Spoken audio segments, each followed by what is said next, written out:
A very good morning to my dear children.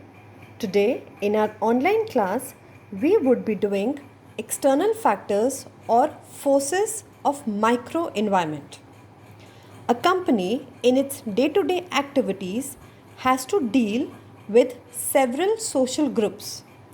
This interaction between company and groups give rise to interest, which is also called stake.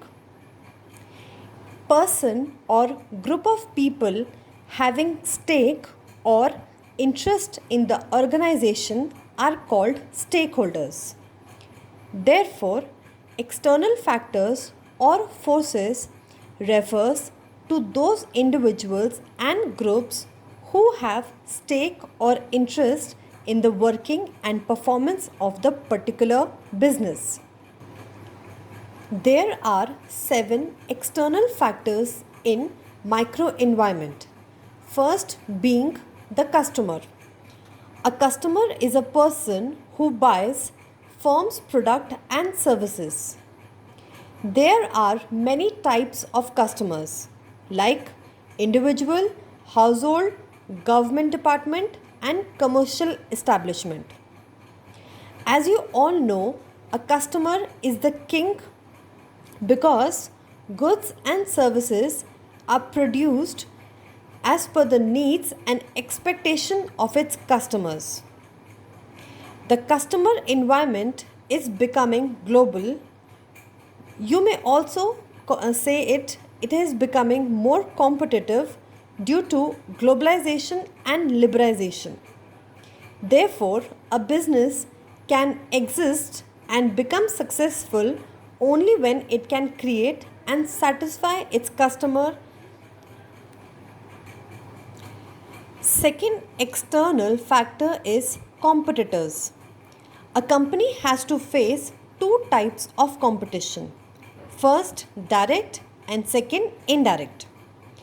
Direct competition refer to those firms who offer same or similar product or services.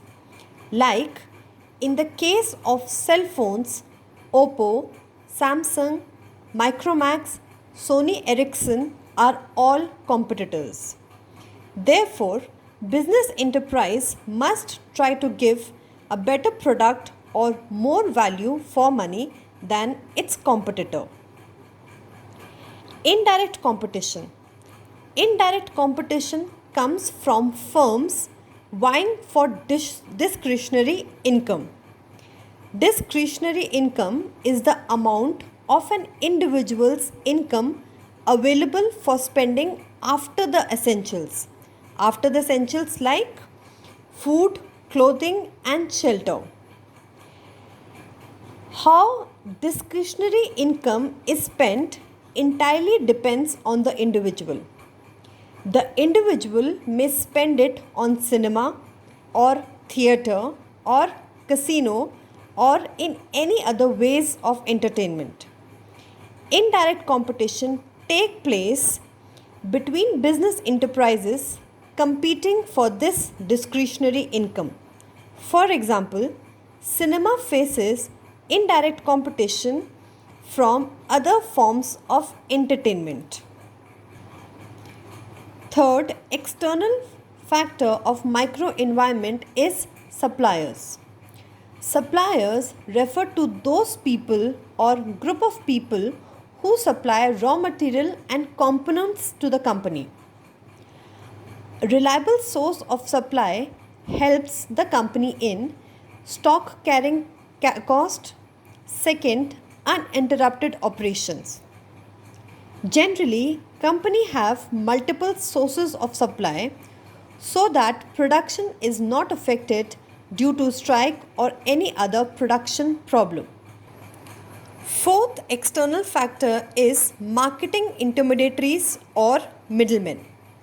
There are 3 types of marketing intermediaries. First, agents, wholesalers and retailers. Second, transportation firms and warehouses.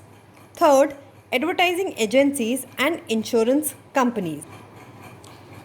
These marketing intermediaries help a company in first, promoting, selling, and distributing its product to consumers. Second, they serve as a link between producer and consumers. Third, they also collect market information and conduct market research. Fifth, finances. A business organization needs large quantity of funds to carry on its large scale operations. Example of finances are shareholders, banks, financial institutions and debenture holders. The sixth and the last external factor of microenvironment is public. Public includes media, environmentalist, non-government organization, also called NGO, and local community. These groups can have both positive and negative impact. Positive impact in the way that media can be used to disseminate useful information. However, NGOs may raise objection against business engaging child labor, cruelty against animals, or damage to nature, thereby deteriorating the image of the business enterprise. Therefore, these groups can influence the enterprise's ability to achieve its mission.